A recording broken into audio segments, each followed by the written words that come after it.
അമ്മയാണോ ബൊമ്മയാണോ? നമസ്കാരം.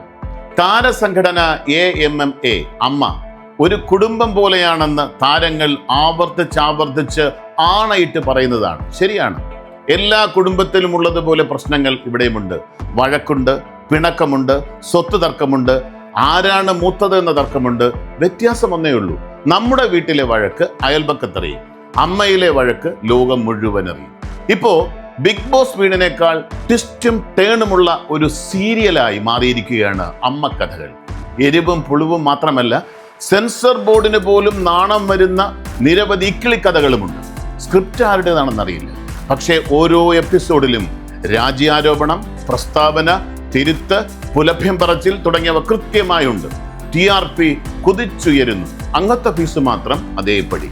ഹേമ കമ്മിറ്റി ഹേമമാലിന്യായി മാറിയ റിപ്പോർട്ടോടെയാണ് സമീപകാല കഥകളുടെ തുടക്കം. 2017 തുടങ്ങിയ അന്വേഷണം 2024 പുറത്തു വന്നപ്പോൾ അമ്മയിലെ പലർക്കും പെട്ടെന്ന് ഓർമ്മക്കുറവ് വന്നു. റിപ്പോർട്ടിലെ power group, casting couch, ban എന്നീ വാക്കുകൾ കേട്ടപ്പോൾ ചിലർ ഇതൊക്കെ സിനിമയിൽ സാധാരണമല്ലേ എന്ന മട്ടിൽ തോളുയർത്തി. റിപ്പോർട്ട് വായിച്ചിട്ടില്ല, പക്ഷേ വിമർശിക്കാൻ റെഡി. ഇതാണ് യഥാർത്ഥ പ്രൊഫഷണലിസം. ഒറ്റക്കെട്ട് എന്ന വാക്കിന് പുതിയ നിർവചനം നൽകി ഹേമ കമ്മിറ്റി റിപ്പോർട്ടിന് പിന്നാലെ പ്രസിഡന്റ് അടക്കം 17 അംഗ ഭരണസമിതി ഒന്നടങ്കം രാജിവെച്ചു. മലയാള സിനിമാ ചരിത്രത്തിലെ ഈ മുൻനിര ഐക്യം കണ്ട് സർവരും കണ്ണീർ പൊഴിച്ച നിമിഷം പ്രേക്ഷകർ കൈയടിച്ചു. ഇത് തന്നെയാണ് ക്ലൈമാക്സ് എന്ന് കരുതി. പക്ഷേ ഇത് ഇന്റർവെൽ മാത്രമായിരുന്നു. രാജിവെച്ചവർ തന്നെ വീണ്ടും മത്സരിക്കാൻ വന്നപ്പോൾ അണിയറയിൽ അടക്കം പറച്ചിലായി. സീൻ കോൺട്രാകുമോ? വൈകാതെ പുതിയ കമ്മിറ്റി വന്നു. പ്രശ്നങ്ങൾ അതേപടി നിലനിന്നു. മാറ്റം എന്ന വാക്ക് പോസ്റ്ററിൽ മാത്രം. പാനൽ വോട്ടെടുപ്പിൽ അഡ്ജസ്റ്റ്മെന്റ് എന്ന ഐറ്റം ഡാൻസ് വേറെ level. Women in cinema collective എന്ന WCC ഉന്നയിച്ച പ്രശ്നങ്ങൾക്ക് അമ്മ നൽകിയ മറുപടികൾ തകർപ്പനാണ്. ഞങ്ങൾ ചെയ്തു, അവർ ചെയ്യട്ടെ. പരാതി തന്നില്ല, പരാതി കൊടുക്കാൻ ICC ഉണ്ടല്ലോ. പക്ഷേ ICCയിൽ പോയവരുടെ അനുഭവം കേട്ടാൽ പിന്നെ ആരും ആ വഴിക്ക് പോകില്ല എന്നതാണ് twist.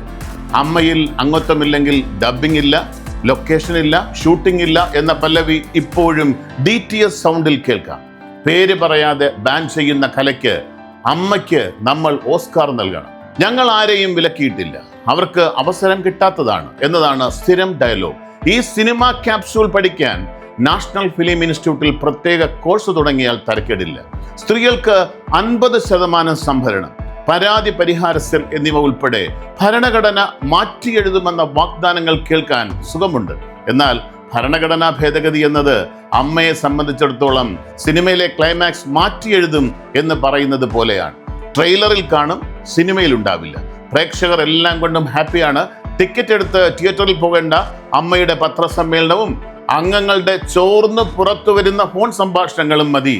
Comedy, senti, thriller, sex എല്ലാം ആവോളം. സുരക്ഷ വേണമെന്ന് പറഞ്ഞാൽ അച്ചടക്ക നടപടി കിട്ടും. മിണ്ടാതിരുന്നാൽ അവസരം കിട്ടും. ഇതിൽ ഏത് വേണമെന്നേ പുതുമുഖ നടിമാരും നടന്മാരും തീരുമാനിക്കേണ്ടതായിട്ടുള്ളൂ. തങ്ങളുടെ കാലത്ത് ഇതൊന്നും നടന്നിട്ടില്ലായിരുന്നു എന്നാണ് മുതിർന്ന താരങ്ങൾ പറയുന്നത്. അന്ന് നടന്നത് പുറത്തു കൊണ്ടുവരാൻ ഇത്രയും മാധ്യമങ്ങൾ ഉണ്ടായിരുന്നില്ലല്ലോ. അമ്മ എന്നത് മാറ്റി കൂടുതൽ അനുയോജ്യമായ പേര് സംഘടനയ്ക്ക് നൽകുന്നതിനെ കുറിച്ച് നവമാധ്യമങ്ങളിൽ ചർച്ച തകൃതിയാണിപ്പോൾ. മൂത്തമ്മ, അമ്മായി, രണ്ടാനമ്മ, മൈനി അഥവാ നാത്തൂൻ തുടങ്ങിയ സ്ത്രീപക്ഷ പേരുകളാണ് സജീവം. ഡാഗിനി, നീലി, നാഗവല്ലി തുടങ്ങിയ പേരുകളും പരിഗണനയിലുണ്ട്. പാട്ടി എന്നായാൽ ഒരു സൗത്ത് ഇന്ത്യൻ ഫ്ലേവർ കിട്ടുമെന്നും കരുതുന്നവരുണ്ട്. ദേശീയ തലത്തിൽ എല്ലാവർക്കും സ്വീകാര്യമായേക്കാവുന്ന താടക, ശൂർപ്പണക തുടങ്ങിയ സെമി ക്ലാസിക്കൽ പേരിന്മേലും ചർച്ച തുടരുകയാണ്. അതേസമയം പുരുഷന്മാർ പിന്നിൽ നിന്ന് ചരട് വലിച്ച് നടത്തുന്ന പെൺഭരണസമിതിയായാൽ ബൊമ്മ എന്ന പേരാവില്ലേ ഉചിതം എന്ന് അഭിപ്രായപ്പെടുന്നവരുമുണ്ട്.